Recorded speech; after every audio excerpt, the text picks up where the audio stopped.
Hello and welcome to the show. My name is Luke, and today we're going to be talking 2025 Cornhuskers football and why I think Dylan Raiola will win the Heisman. All right, 2025 season. We're talking about the Heisman already. Might seem like lofty goals, but I'll show you why it's a very realistic possibility and why I think it's more realistic than not. And the biggest one is going to be points per game scored in 2025. Last year, the Huskers averaged 23.5 points per game under Satterfield, which was terrible. Dana has a track record of high-scoring offenses. He's had 20 seasons as a head coach or an offensive coordinator. In those 20 seasons, he's had 26 points per game as the lowest that he's ever scored, which is 3 points. That's an extra field goal every game that we would already increase. He's had less than 30 points per game 3 times in 20 seasons. 8 times in 20 seasons, he's had top 10 scoring offenses in college football. 8 out of 20. That's 40%. So it's almost a coin flip of his offense is going to be the top 10 or it's just going to be top 25.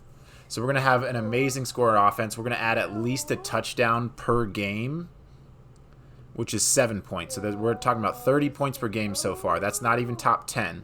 If we just had 7 points per game, the Huskers would have won 5 extra games last year.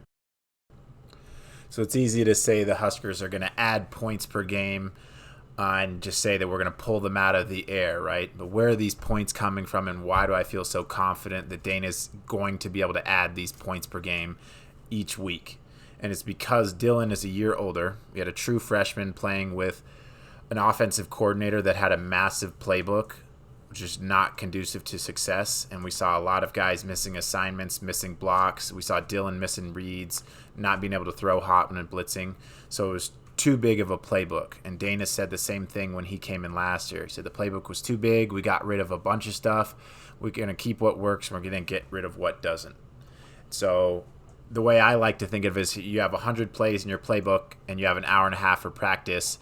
You're only going to be able to run each play maybe once or twice, and you're not going to be a master at it. But if you have 25 plays, you're going to be able to run them 4 times as much. Each play you get to practice 4 times as much as you would have before. So it builds that repetition and understanding of where you need to be.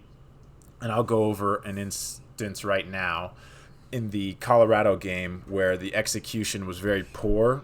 And then the Wisconsin game, we're running the exact same play, and the execution is much better, and you see the result on the field.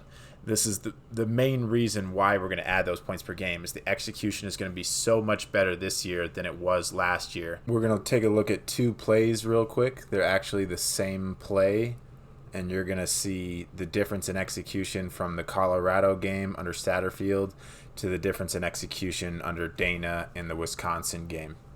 And so it's not the exact same formation, but it's the exact same concept. So we're going to start at the top of the screen here.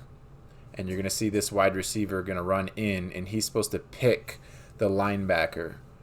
So the linebacker has the running back. This is a play that's meant to beat a man-on-man defense. Colorado was going to blitz and play a lot of man, so we knew this was going to be in our playbook.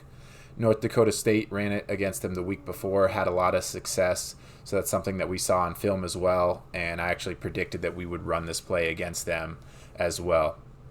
The execution's just poor, though. This receiver comes off the top, supposed to pick this guy and make him change his route, so he has to go way under or way over and basically divert his course so he can't run in a straight line. We're going to see that doesn't happen. So let's check it out. Never reroutes him. The guy's able to get in coverage. No gain. All right, so Dylan throws it because that was the read, but it wasn't there. We're going to see the same play, and we're going to watch this receiver at the bottom here. Make sure he picks this guy.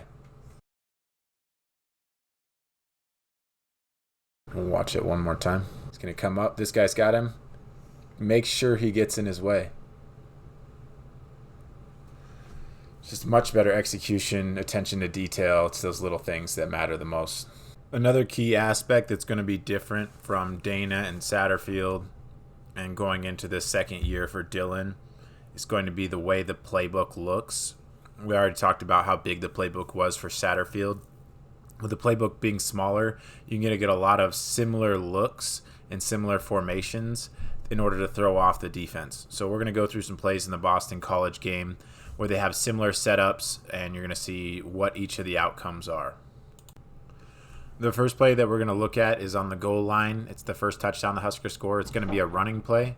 We're going to watch Jamal Banks come across the screen in motion, and then he's actually going to pull an extra defender. So you'll see there's 2 red shirts up here, and then there's 3 Boston College defenders. And the defender that he pulls should have been in the gap that we end up running through for the touchdown. So let's take a look at the play here. Again, you're gonna, like I said, Banks is gonna come across in motion, and we're gonna see the opposite play later where they throw to the flat, and then they throw that screen play. So here's the dive.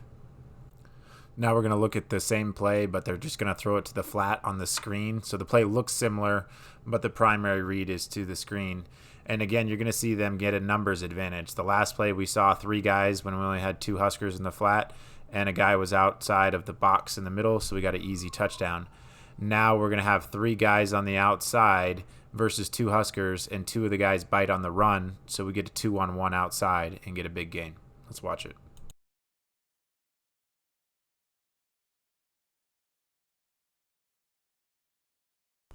Another key difference in Dana's offense from Satterfield's offense is you're going to see motion used more frequently, and that'll do a couple things. One, the motion is supposed to influence the defense. We've seen it on the last 2 plays, and we'll see it on another play here where the motion guy comes across and it either moves a linebacker out of the box and creates a running lane up the middle, or it pulls a defender from the outside inside and then gives us a numbers advantage on the outside. So you'll see a lot more motion with this offense. It'll also help Dylan get reads on the defense if they're in man or zone defense. So that's something to look forward to as well. One of the biggest aspects of Dana's offense that's going to help Dylan take a step forward in year 2 is going to be quick throws to wide open receivers and be short yardage throws on plays like mesh, stick, a lot of screen plays. These plays are going to help Dylan develop rhythm early in the game, give him easy layup throws to build confidence in that timing. We'll watch some plays from the USC game where Dylan's getting the ball out quickly and it leads to a scoring drive. Last year, Dylan had some issues with holding onto the ball in situations where the defense was blitzing and playing man.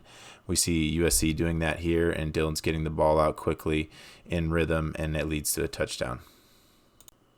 So we just talked about timing throws and getting the ball out quickly to develop rhythm, but Dylan's best aspect as a passer is his deep ball. He's got incredible touch and placement, and he can push the ball a mile. So we're going to see a lot more deep touchdown passes and quick hitting touchdowns where it might be a 60-yard, 50-yard touchdown. And Dylan's also going to put shots into the end zone. So as soon as we cross the 50, expect Dana to draw up more shot plays and take chances at the end zone.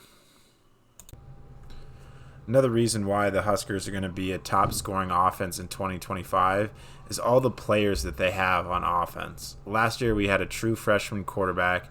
We had a 5th-year senior in Jamal Banks, 5th-year senior in Isaiah Nayor, who had transferred from Texas and Wyoming. Banks came over from Wake Forest. Both of them played well. Banks, I think, played a little bit better, in my opinion. Made some of those tough 50-50 catches. But the receivers that we have this year, I feel like, add more dynamicness to the offense, with Dane Key being an excellent route runner, excellent receiver, great after the catch. Another wide receiver Nebraska picked up in the transfer portal is Isaiah Hunter from Cal. He was a true freshman last year, got in with Cal, and he seemed like he made a big play in almost every single game, like a 20, 30-yard catch, a 60-yard catch, and he's very good at being a vertical threat and getting down the field. He's a big guy. I think he's 6'3", maybe 6'4". So I'm really excited about him coming in and taking a step forward, hopefully, for our offense this year. And then we had Ja'Cory Barney was a true freshman last year. I already mentioned Dylan's a true freshman. Carter Nelson was a true freshman last year. So we have all these guys that were really, really young, and we won 6 games with a bad OC. So then you add a guy like Rocco Spindler. He's an elite guard, in my opinion. I think he'll be a first-round pick. He does everything so well. You add a guy like Elijah Pritchett from Alabama, who seems like he's very talented, but he might need some refining. So Nebraska has added all these guys on offense. We have all these guys who are coming back and taking another step forward.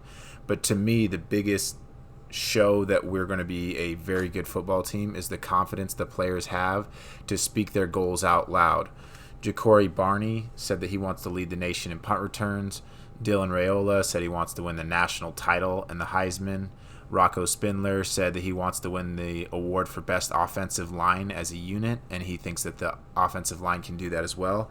So the fact that these guys aren't just coming out and saying, yeah, we're working hard to get better, we're going to get there, that was some of the stuff we heard last year, and there was no lofty predictions, there was no lofty goals set that we heard as fans.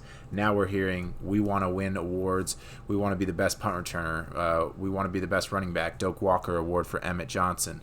We want to win the Heisman, best player in the country, Dylan Raiola. We want to win the national title. We want to go to the college football playoff.